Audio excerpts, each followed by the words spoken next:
Je suis assez d'accord avec toi. Moi, je pense que l'univers, toutes les épreuves que nous envoie l'univers, il n'y a aucune épreuve que nous envoie l'univers que nous ne pouvons supporter. Ouais, Aussi terrible puisse ouais, ça arrive par moment. moi j'ai la pense qu'elles foi. sont là effectivement pour nous apprendre quelque chose.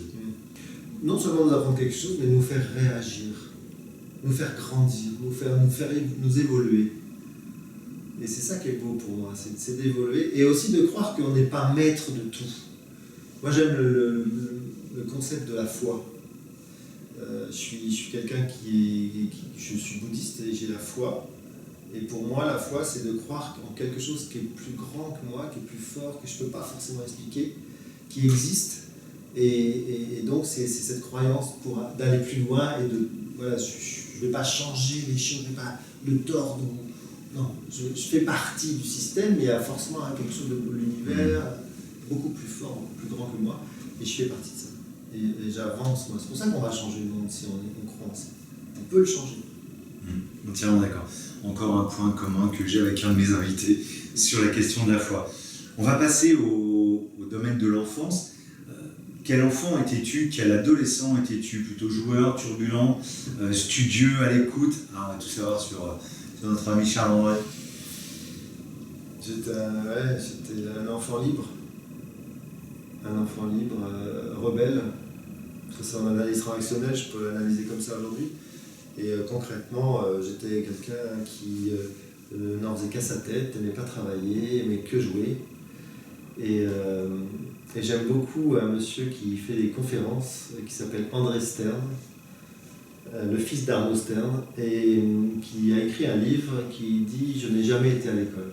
Et il parle 7 langues, il est chef d'entreprise, il fait des conférences dans le monde entier, et il parle justement de l'enthousiasme et de l'enfant, et qu'en fait l'enfant est enthousiaste en permanence. Et il expliquait que, et je pense que j'étais comme ça, j'étais un enfant très très enthousiaste, j'avais envie de faire plein de choses, j'avais envie de jouer, j'avais envie d'avoir du plaisir en permanence, j'avais 10 000 idées tout le temps, et que le système dans lequel j'ai été éduqué, et qui existe encore aujourd'hui, en fait nous enferme dans un monde, nous oblige, nous formate, et il disait que les enfants, je crois qu'ils ont 1500 enthousiastes par jour, j'exagère, je sais plus exactement. Et nous, les adultes, on n'en a plus que 1 ou 2, ou même pas, ou par mois, je sais plus. C'est incroyable. Et en fait, si on laisse l'enfant aller là où il a besoin d'aller, et on est juste là pour le guider et l'aider à aller là où il faut qu'il aille, et ben ça va devenir quelqu'un de magnifique et il va vraiment faire ce qu'il faut pour changer le monde ou aider les autres. Parce qu'on n'est pas mauvais. Voilà. Et le père d'André, Arnaud, il faut avoir du temps et de l'énergie pour ça, mais a donné à son fils la possibilité de faire ce qu'il avait envie de faire. Magnifique. Voilà. Et moi, je pense que j'étais un enfant comme ça et j'ai été bridé. En même temps, mes parents, ils ont fait ce qu'ils ont pu et je les adore. Et je les remercie beaucoup de tout ce qu'ils m'ont donné, mais j'étais vraiment un enfant turbulent. Et j'aimais pas l'école. J'étais renvoyé. Voilà. Moi aussi, je ne vais pas ouvrir le dossier scolaire parce que là, si je compte le nombre de bahuts où je me suis fait virer aussi, on les compte plus. Lyon est très grand, mais à 15 ans, il n'y a plus un bahut qui voulait de moi. Et c'est un peu authentique, ça c'est vrai. Bon, papa, maman, vous avez rien entendu, on va passer à autre chose. Alors justement, si tu passais 2 heures avec l'adolescent que tu étais, là aujourd'hui dans cette pièce, qu'est-ce que tu lui dirais? 2 heures avec l'adolescent que j'étais. Ouais, ou l'enfant. Ou l'enfant. N'aie pas peur et confiance. D'accord. Maintenant, on va passer au portrait chinois. Si tu étais un animal. Une girafe. Une girafe. Pourquoi? Ah tiens, ouais, ça m'intéresse moi, la girafe, on n'avait pas eu. Donc la girafe. C'est facile pour moi parce qu'on l'a déjà souvent posé, puis je l'utilise en inclusion dans le travail que je fais avec mes collectifs.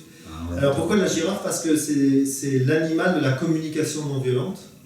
Et la communication non violente a été inventée par Marshall Rosenberg, un américain psychologue qui est mort il y a 2-3 ans. Et pourquoi il a choisi la girafe comme animal la communication non violente? Parce que c'est la communication du cœur et que la girafe, c'est l'animal qui a le plus gros cœur. Ah ouais. Pour envoyer le sang jusqu'au cerveau avec son coup, il faut qu'il y ait une pompe.